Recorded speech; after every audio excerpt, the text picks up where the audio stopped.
안녕하세요 여러분. 오늘은 정말 흥미롭지만 또 한편으로는 마음 아픈 주제를 다뤄보려고 합니다. 예쁜 게 죄인가요? 많은 분들이 한 번쯤 생각해 보셨을 텐데요. 오늘은 역사 속에서 아름다움 때문에 오히려 비극적인 삶을 살았던 세계적인 미녀들의 이야기를 들려드리려고 합니다. 클레오파트라, 양귀비, 마릴린 먼로.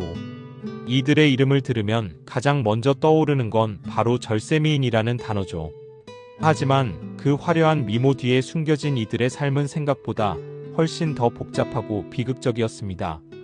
오늘은 이 세 명의 여성을 중심으로 아름다움이 때로는 축복이 아닌 저주가 될 수 있다는 이야기를 나눠보겠습니다. 먼저 클레오파트라부터 이야기해 볼까요? 프랑스 철학자 파스칼은 이런 유명한 말을 남겼어요. 클레오파트라의 코가 조금만 낮았더라면 세계사 전체가 바뀌었을 것이다. 이 말은 클레오파트라의 미모가 역사를 바꿨다는 뜻으로 해석되곤 하죠. 하지만 정말 그랬을까요? 클레오파트라는 기원전 69년에 태어나 기원전 30년에 39세의 나이로 생을 마감한 이집트의 마지막 파라오입니다. 흔히 그녀를 절세미인으로 기억하지만 실제로는 어땠을까요? 놀랍게도 역사학자들은 클레오파트라가 우리가 상상하는 것만큼 미인은 아니었을 거라고 말합니다. 2007년 영국 뉴캐슬 대학교 연구팀이 클레오파트라가 새겨진 고대 동전을 분석한 결과 그녀는 좁은 이마에 툭 튀어나온 턱, 매부리 코를 가진 모습이었어요. 키도 150cm 정도의 작은 체구에 뚱뚱한 몸매였을 것이라는 주장도 있습니다. 그렇다면 왜 클레오파트라는 역사상 최고의 미인으로 기억되는 걸까요? 여기에는 정치적인 이유가 숨어 있어요. 클레오파트라를 절세미인으로 묘사한 건 사실 그녀를 물리친 옥타비아누스, 즉 후일의 로마 황제 아우구스투스였습니다. 왜 그랬을까요? 로마 시인 호라티우스는 클레오파트라를 미친 여왕이라 불렀고 역사가 플루타르코스는 사치와 방탕으로 안토니우스를 망쳤다고 썼어요. 옥타비아누스는 클레오파트라를 안토니우스를 타락시킨 마녀로 묘사했죠. 이것이 의도하는 건 명확합니다. 클레오파트라의 대단한 미모에도 불구하고 아우구스투스가 그녀의 유혹에 넘어가지 않고 로마를 구했다는 서사를 만들기 위해서였어요. 이집트라는 동방과 비교한 서방의 우위, 여성에 대한 남성의 우위가 깔려 있는 거죠. 역사는 승리자의 기록이고 패배자에 대한 이미지는 부정적으로 남기 마련입니다. 하지만 진실은 달랐어요. 클레오파트라는 뛰어난 정치가였습니다. 그녀가 다스리던 시절 이집트는 풍요로웠어요.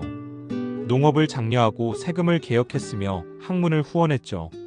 무엇보다 그녀는 백성들 사이에서 직접 이집트어로 연설한 최초의 프톨레마이오스 왕조 통치자였어요.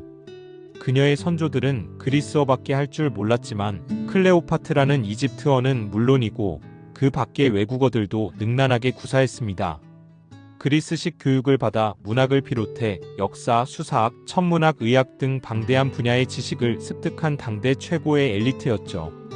여러 외국어를 구사할 줄 아는 뛰어난 언변의 달인이었으며 쾌활한 성격은 훌륭한 지도자가 되는데 안성맞춤이었어요. 그런데 왜 율리우스 카이사르와 마르쿠스 안토니우스 같은 로마의 거물들이 그녀에게 빠진 걸까요? 정말 미모와 사치만으로 21년이나 이집트를 다스릴 수 있었을까요? 아니죠. 클레오파트라는 여자라는 점을 무기로 활용한 정치술의 달인이었어요. 18세에 왕위에 올랐을 때 그녀는 동생이자 남편인 프톨레마이오스 13세에게 쫓겨나 사막으로 도망쳐야 했습니다. 하지만 그녀는 포기하지 않았어요. 전설적인 일화가 있죠. 클레오파트라는 반나체의 옷차림으로 양탄자의 몸을 둘둘 말아 카이사르에게 선물로 보내줬다고 해요. 양탄자를 풀자 뜻밖에도 눈부시게 아름답고 관능적인 농염한 여인이 나타났고 카이사르는 한눈에 반했다는 거죠. 하지만 이것도 사실은 전략이었을 가능성이 높아요. 그녀는 카이사르의 정치적 야망과 자신의 왕위 회복이라는 이해관계를 정확히 계산했던 겁니다. 클레오파트라의 비극은 여성이라는 이유로 역사가 그녀의 능력을 지우고 외모와 애정사만 부각시켰다는 데 있어요. 그녀는 21년 동안 이집트를 통치했고 로마의 두 거물과 정치적 동맹을 맺으며 나라를 지키려 애썼습니다. 하지만 결국 악티움 해전에서 패배하고 기원전 30년 옥타비아누스가 알렉산드리아로 쳐들어오자 독사에 물려 자살했다고 전해져요. 사랑하는 안토니우스가 먼저 칼로 자신을 찔러 죽었다는 거짓 소문을 듣고 말이죠. 역사가들은 클레오파트라가 바구니에 숨겨진 독사에 물려 죽었다고 추정하지만 이것마저 확실하지 않아요. 그녀의 삶은 미스터리로 가득하지만 한 가지는 분명합니다. 그녀의 아름다움이 축복이었을까요? 저주였을까요? 아마도 둘 다였을 겁니다. 이제 동양으로 눈을 돌려볼까요? 중국 당나라의 양귀비 이야기입니다. 양귀비는 719년에 태어나 756년에 38세의 나이로 죽은 당 현종의 후궁이에요. 그녀의 이름은 양옥환이고 본래 현종의 아들인 수왕 이모의 비였습니다. 그런데 현종이 그녀의 미모에 반해 아들의 아내를 빼앗아 자신의 비로 삼았어요. 얼마나 아름다웠으면 아버지가 아들의 아내를 빼앗았을까요? 양귀비는 비연한 비라는 말로 표현되는 미인이었어요. 나는 새도 그녀의 아름다움에 반해 날기를 잇고 꽃도 부끄러워 오므라든다는 뜻이죠. 하지만 양귀비의 삶도 결코 행복하지 않았어요. 현종의 총애를 받으며 화려한 생활을 했지만 그것이 오히려 화근이 되었습니다. 양귀비의 일가가 권력을 독점하면서 조정이 부패했고 백성들의 불만이 쌓였어요. 특히 양귀비의 사촌 오빠인 양국충은 재상이 되어 권력을 휘둘렀죠. 755년 결국 알록산의 난이 일어났습니다. 반란군이 수도로 쳐들어오자 현종은 양귀비와 함께 도망쳤어요. 하지만 마회역이라는 곳에서 군사들이 반란을 일으켰습니다. 그들은 양국충을 죽이고 양귀비도 죽여야 한다고 요구했어요. 모든 혼란의 원인이 양귀비에게 있다는 거였죠. 현종은 슬퍼하며 망설였지만 결국 양귀비에게 자결을 명령할 수밖에 없었어요. 양귀비는 흰 비단으로 목을 메어 스스로 목숨을 끊었습니다. 38세의 나이였죠. 그녀가 무슨 죄를 지었을까요? 아름다웠다는 것, 황제의 총애를 받았다는 것, 그게 전부였어요. 권력을 휘두른 건 그녀의 일가였고 나라를 망친 건 현종의 무능한 통치였는데 모든 책임은 한 여인에게 돌아갔습니다. 역사는 양귀비를 경국지색, 즉 나라를 망하게 한 미인으로 기록했어요. 하지만 정말 그녀가 나라를 망쳤을까요? 아니면 그저 희생양이었을까요? 이제 시간을 훌쩍 뛰어넘어 20세기로 가볼까요? 마릴린 먼로의 이야기입니다. 본명은 노마 짐 모턴슨, 1926년 6월 1일 로스앤젤레스에서 태어나 1962년 8월 5일 36세의 나이로 세상을 떠난 미국의 배우이자 모델 가수예요. 반짝이는 금발, 매혹적인 빨간 입술, 바람에 휘날리는 하얀 드레스. 마릴린 먼로는 1950년대를 대표하는 섹스 심벌이었고 지금까지도 할리우드의 영원한 아이콘으로 남아있습니다. 하지만 그녀의 실제 삶은 어땠을까요? 마릴린 먼로는 아버지가 누구인지도 모르는 사생아로 태어났어요. 어머니는 정신병원에 들어갔고 노마진은 위탁가정을 전전하며 성장했습니다. 16세의 어린 나이에 첫 결혼을 했고 20세에 이혼하며 배우로 데뷔했죠. 1953년 영화 신사는 금발을 좋아해와 백만장자와 결혼하는 법으로 큰 인기를 얻으며 할리우드 최고의 스타가 되었어요. 플레이보이 1호의 표지를 장식했고 7년 만에 외출해서 지하철 환풍구 위에서 치마가 날리는 장면은 영화 역사상 가장 유명한 장면 중 하나가 되었습니다. 하지만 화려한 외모 뒤에 숨겨진 그녀의 삶은 처절했어요. 영화사는 그녀를 백치미 금발 미녀라는 틀에 가두려 했고 마릴린은 그것에서 벗어나기 위해 필사적으로 노력했어요. 액터스 스튜디오에서 메소드 연기를 공부하며 진지한 배우가 되려 했죠. 하지만 사람들은 그녀를 섹스 심벌로만 보려 했어요. 마릴린은 이렇게 말했습니다. 사람들은 나를 성적 대상으로만 보지 한 인간으로는 보지 않는다. 그녀는 외로웠고 불안했고 우울했어요. 수면제와 진정제에 의존하며 겉으로는 웃지만 속으로는 무너져가고 있었습니다. 그리고 1962년 8월 5일 새벽 마릴린 먼로는 로스앤젤레스 자택에서 숨진 채 발견되었어요. 나체로 침대에 엎드려 있었고 한 손에는 전화 수화기를 부여잡고 있었습니다. 곁에는 4.5행기의 수면제 림부탈과 8행기의 안정제 바르비투르가 놓여 있었어요. 공식 사인은 약물 과다 복용에 의한 자살로 발표되었습니다. 하지만 정말 자살이었을까요? 60년이 지난 지금까지도 그녀의 죽음에는 수많은 의혹이 남아 있어요. 멀로는 죽기 직전 삶에 대한 강한 애착을 보였어요. 54년에 결혼했다가 헤어진 야구 스타 조 디마지오와 재혼하기로 하고 날짜까지 잡아둔 상태였습니다. 새로운 영화 계약도 논의 중이었고 자신을 변화시키려는 노력을 하고 있었어요. 그런 사람이 갑자기 자살했다는 게 믿기지 않죠. 그래서 타살설이 끊임없이 제기되어 왔어요.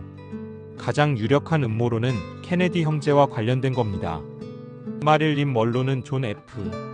케네디 대통령 그리고 그의 동생이자 법무장관이었던 로버트 케네디와 연문을 뿌렸다고 알려져 있어요.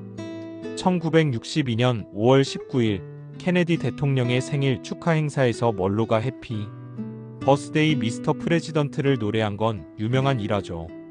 그 당시 그녀가 입었던 드레스는 몸에 딱 붙어서 입을 때 관장을 여러 번 해야 했다고 해요. 극단적인 다이어트와 관장으로 몸을 혹사했던 겁니다. 문제는 그 이후였어요. 먼로는 케네디 형제와의 관계를 정리당했고 그것에 분노했습니다. 죽기 10여일 전인 7월 22일 그녀는 케네디 형제 중 누구의 아이인지 알 수 없는 태아를 낙태했어요. 그리고 주변 사람들에게 자신과 케네디 형제의 관계를 모조리 폭로하는 기자회견을 열겠다고 공공연히 말하고 다녔죠. 케네디 가문 입장에서는 엄청난 스캔들이 될 상황이었어요. 2014년 기자 제이 마골리스와 작가 리처드 버스키는 마릴린 먼로 살해 사건 종결이라는 책에서 로버트 케네디가 먼로의 정신과 의사 랠프 그린슨에게 사주해 독극물을 주사하게 했다고 주장했어요. 2015년에는 전 CIA 요원 노먼 호지스가 자신이 상관 지미 헤이워스의 지시로 먼로를 독살했다고 주장하기도 했습니다. 입증된 바는 없지만 여러 정황상 의혹이 끊이지 않는 거죠. 먼로의 죽음 당일 밤에는 많은 이상한 점들이 있었어요. 가정부 유니스 머리는 밤 10시에 먼로의 방 앞을 지나가다 불빛이 새어나오는 걸 봤다고 했어요. 그런데 문을 노크해도 반응이 없었고 주치의에게 연락한 건 새벽 3시 25분이었습니다. 주치의가 도착해서 창문을 깨고 들어갔을 때 먼로는 이미 죽어 있었어요. 그런데 경찰에 신고된 건 새벽 4시 20분이었습니다. 거의 1시간의 공백이 있는 거죠. 그 사이에 무슨 일이 있었을까요? 이웃들의 증언에 따르면 8월 4일 밤 10시 이후부터 다음날 새벽까지 먼로의 집에는 주행등을 끈 차들이 잇따라 도착했다고 해요. 누가 왔고 무엇을 했을까요? 먼로의 시체를 확인한 잭 클레멘스 경사는 그녀가 타살됐다는 심증을 굳히고 기자회견에서 이를 밝혔다가 아무 이유 없이 파면되었습니다. 백악관 전화번호가 적힌 종이 조각과 문제의 소지가 있는 물품들은 곧바로 자취를 감췄어요. 법무장관의 친구인 로스앤젤레스 시경 정보과장의 지시였다고 합니다. FBI도 뛰어들어 먼로의 전화 기록을 압수했죠. 넷플릭스 다큐멘터리 마릴린 먼로 미스터리 비공개 테이프는 아일랜드 탐사기자 앤소니 서머스가 먼로 주변 인물 1000명을 인터뷰한 650개의 테이프를 바탕으로 만들어졌어요. 그는 먼로의 사망 사건은 조작되고 은폐됐다는 충격적인 사실을 공개했습니다. 전 FBI 요원 사망 당일 먼로를 직접 이송했던 구급대원의 증언을 통해 알게 된 사실들이 너무나 충격적이에요. 하지만 진실에 100% 다다를 순 없었다고 서머스는 말합니다. 마릴린 먼로를 가장 사랑했던 사람은 야구 스타 조 디마지오였어요. 그는 먼로의 장례를 주관했고 20년 동안 매주 3번 그녀의 묘지에 장미꽃을 바쳤습니다. 그리고 다시는 결혼하지 않았어요. 디마지오는 먼로가 살해당했다고 평생 믿었습니다. 영화평론가 유진아는 우리는 먼로에 대해 많은 것을 안다고 자신하지만 사실은 편견에 가득 차 있다고 말했어요. 먼로는 자아도취와 자기 혐오라는 극단적인 인지 부조화 속에서 결국 죽음으로 자신을 내몰 정도로 순수하게 자신과 직면한 사람. 이 연기를 통해 자기 혁신을 꾀한 자아 실현의 의지를 갖춘 철학적인 시인 같은 지성파 배우. 고독을 친구 삼아 철저히 자기 준비를 했던 프로. 대중이 만들어준 스타의 공익적 기능을 간파한 동시에 장식품이 되길 거부한 지성이다라고 평가했죠. 이 세 여성의 이야기를 들으며 우리는 무엇을 느낄 수 있을까요? 클레오파트라는 뛰어난 정치가였지만 역사는 그녀를 남자를 유혹한 요부로만 기억했어요. 양귀비는 황제의 총애를 받았다는 이유만으로 나라를 망친 미인으로 낙인 찍혔습니다. 마릴린 먼로는 섹스 심벌이라는 틀에 갇혀 진지한 배우로 인정받지 못했고 결국 의문의 죽음을 맞이했어요. 이들의 공통점은 무엇일까요? 아름다웠다는 것, 그리고 여성이었다는 것. 그게 전부예요. 역사는 승자의 기록이고 대부분의 역사는 남성들에 의해 쓰여졌습니다. 그래서 뛰어난 여성들은 그들의 능력이 아닌 외모로만 평가받았어요. 정치적 업적은 지워지고 애정사만 부각되었죠. 클레오파트라가 21년 동안 이집트를 훌륭하게 통치했다는 사실은 잊혀지고 카이사르와 안토니우스를 유혹했다는 이야기만 남았어요. 양귀비가 무슨 잘못을 했는지는 아무도 모르지만 그녀는 나라를 망친 미인으로 기억됩니다. 마릴린 먼로가 얼마나 연기를 잘했는지, 얼마나 지적인 사람이었는지는 잊혀지고 섹스 심벌이라는 이미지만 남았어요. 그렇다면 정말 예쁜 게 죄일까요? 물론 아니죠. 문제는 사회가 여성을 바라보는 시선입니다. 여성을 능력과 인격을 가진 한 인간으로 보지 않고 외모로만 평가하는 시선. 아름다운 여성은 똑똑하지 않을 것이라는 편견. 권력을 가진 여성은 미모로 그 자리에 올랐을 것이라는 의심. 이런 편견들이 이 여성들을 비극으로 몰아넣었어요.